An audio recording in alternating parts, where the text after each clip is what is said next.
오늘의 사연 시작합니다. 안녕하세요. 유치원생 아이 한 명을 키우고 있는 주부입니다. 월달 남편과 맞벌이를 했었는데 아이가 생긴 뒤로는 일을 그만두고 오로지 집안일에 집중하고 있어요. 처음에는 경력 단절에 대해 많이 걱정도 되고 자존감도 낮아졌는데 아이가 그만큼 저에게 듬뿍 사랑을 표현해주니 견딜만 하더라고요. 지금은 어떻게 해야 하나라도 아이에게 더 잘해줄 수 있을지 생각하며 그렇게 엄마의 삶을 살고 있답니다. 아무튼 이런 저에게 최근 비밀 하나가 생겼는데요. 이제까지 정말 큰 잘못 하나 저지르지 않고 양심껏 잘 살아왔다 자부했는데 이 일이 있고 나서는 정말 엉망이 된 것 같아요. 그럼에도 늦바람이 무섭다고 여전히 그 사람을 기다리는 제 자신이 싫기도 하네요. 아무튼 오늘은 그와의 만남을 정리할 용기를 좀 갖고자 이렇게 사연을 보내봅니다. 때는 한 달 전쯤이었을 거예요. 저는 평소처럼 아이를 유치원에 보내고 마트에 장을 보러 갔어요. 큰 대형마트는 아니지만 적당히 카트도 끌고 다닐 수 있고 많이 싸면 배달도 해주는 그런 마트가 집 근처에 있거든요. 집이랑 멀지도 않아서 자주 애용하던 곳이었죠. 이것저것 집에 필요한 물건들이랑 요리할 거리들을 담다 보니까 어느새 카트가 가득 찼더라고요. 그렇다고 해서 배달해줄 정도로 무게가 나가지는 않아 좀 애매해 보였죠. 고민을 하다가 그냥 결제하고 낑낑거리면서 박스에 물건을 담았어요. 담다 보니 박스가 2개나 나오더라고요. 그런데 모자를 푹 눌러 쓴 어떤 남자가 제 주위를 맴돌더니 옆에 와서 도와준다고 하는 거예요. 그 사람도 저처럼 장을 꽤나 본 것 같이 박스가 컸는데 저를 도와준다니까 고마운 마음이 들더라고요. 여자인 제가 혼자 낑낑대며 물건을 담고 옮기는 걸 보니 마음이 조금 그랬나 봐요. 그는 무거운 박스를 카트에 담아주고 차 트렁크에 박스를 옮겨주기까지 했어요. 모자를 푹 눌러서 얼굴이 잘 보이진 않았지만 살짝 미소 짓는 걸 보니 꽤나 미소년인 것 같은 느낌도 들었죠. 아무튼 그는 쿨하게 박스를 들어주고는 가더라고요. 그리고 괜히 마음이 따뜻해져 콧노래를 부르며 저도 집에 갔답니다. 물론 고난은 그때부터 시작이었어요. 이걸 어떻게 들고 집에 들어가나 하는 생각이 드는 거죠. 2번 옮겨야겠구나 생각하며 박스를 낑낑대며 드는 순간이었어요. 뒤에서 누가 달려오더니 박스를 들어주는 거예요. 설마 하고 놀라서 그를 바라보니까 아까 마트에서 만난 사람이더라고요. 솔직히 그때까지만 해도 나를 따라온 건지 얼떨떨한 생각이 막 들었어요. 그런데 그는 어떻게 이런 우연이 있냐며 여기 아파트에 자기 이사 온 지 얼마 안 됐다 하더라고요. 안 그래도 앞에 제 차가 가는 걸 보고 설마 했는데 신기하다면서요. 그리고는 아까처럼 자기가 박스 들어준다며 그 무거운 걸 선뜻 옮겨주는 거예요. 덕분에 저는 상대적으로 무게가 가벼운 박스만 옮기면 돼서 편했죠. 엘리베이터까지만 옮겨주셔도 된다고 말했는데 그는 끝끝내 집 앞까지 들어다 주더라고요. 그렇다 보니 조금 더운지 썼던 모자를 벗으며 부채질을 하는데 세상에 너무 잘생긴 거예요. 물론 제가 눈이 그렇게 높은 편은 아니지만 확실히 젊은 나이임이 눈에 보이는 그런 생김새였어요. 저는 그가 너무 더워하는 것 같길래 잠시 기다리라고 시원한 물이라도 준다고 했어요.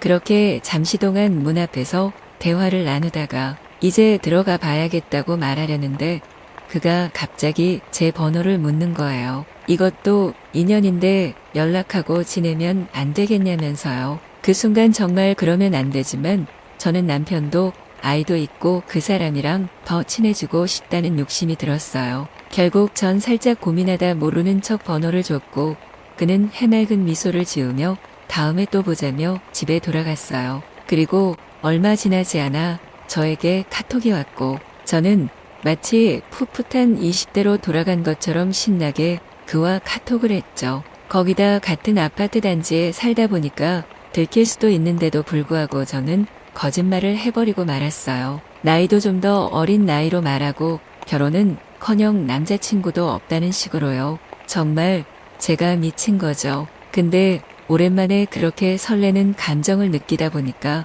괜히 막 자존감도 올라가고 기분이 좋은 거예요. 그가 카톡이 오기만을 기다리며 집안일을 하다 보니 콧노래가 절로 나왔죠. 아무튼 그렇게 연락을 주고받다가 어느 날 아침 그가 저에게 드라이브 갔다 오지 않겠냐 묻더라고요. 갑작스러운 제안에 당황했지만 그날 마침 남편은 타지로 출장을 갔고 아이는 유치원에 가서 시간 여유가 될 것 같았어요. 저는 일정이 있어서 올해는 못 쉬는데 괜찮냐 물었고 그는 당연하다며 1시간 뒤 만나자 했죠. 그리고 전화를 끊자마자 두근거리는 심장을 부여잡고 오랜만에 예쁜 원피스도 입고 화장도 정성껏 했어요. 뭔가 데이트하는 듯한 느낌에 얼른 그를 만나고 싶더라고요. 아무튼 그렇게 설레는 마음으로 밖을 나섰고 그와 드라이브를 하기 시작했어요. 어쩜 대화도 잘 통하는지 우리는 1시간 거리의 공원에 갈 때까지 쉴 새 없이 대화를 했죠. 거기다 은근슬쩍 허벅지에 놓인 제 손을 잡는 그의 큰 손에 얼마나 심장이 두근거렸는지 몰라요. 그렇게 드라이브를 하다가 잠깐 공원에 내려 함께 걸었는데요. 숲속 가득한 풀 냄새를 맡으며 그와 손을 잡고 걸으니 진짜 행복하더라고요. 내게 가정이 있다는 게 꿈만 같을 정도로요. 그렇게 우리 사이에 묘한 기류가 흐를 때쯤 갑작스럽게 소나기가 내리는 거예요. 비가 한창 많이 올 때라 우산을 챙겼어야 했는데 차마 그 생각을 못했죠. 그렇게 우리는 공원을 걷다가 갑작스레 폭우가 내리는 바람에 홀딱 온몸이 젖고 말았어요. 급하게 얼른 차에 탔지만 도저히 정신을 차릴 수 없을 정도였죠. 이 꼴을 하고 1시간 넘게 차를 운전해서 집까지 갈 수 없겠다는 생각이 들 때쯤 그가 조심스럽게 모텔 가서 샤워하고 옷 좀 말리고 가는 게 낫지 않겠냐 묻더라고요.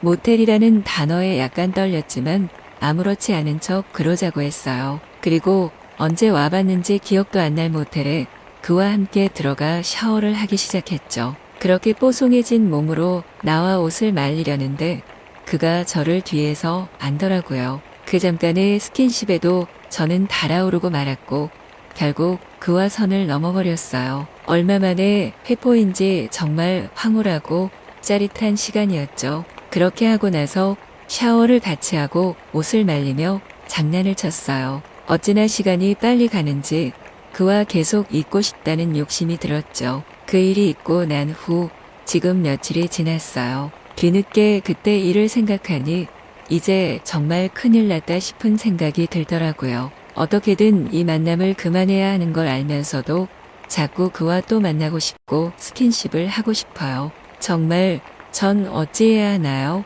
그한테도 제 가족한테도 못할 짓이라는 걸 잘 아는데 제가 정말 미친 것 같아요. 여러분들이 따끔하게 혼 좀 내주셨으면 합니다. 제가 정신 차릴 수 있게요. 아무튼 그렇다고 너무 심한 욕은 자제해 주시고 댓글 많이 남겨주세요. 감사합니다.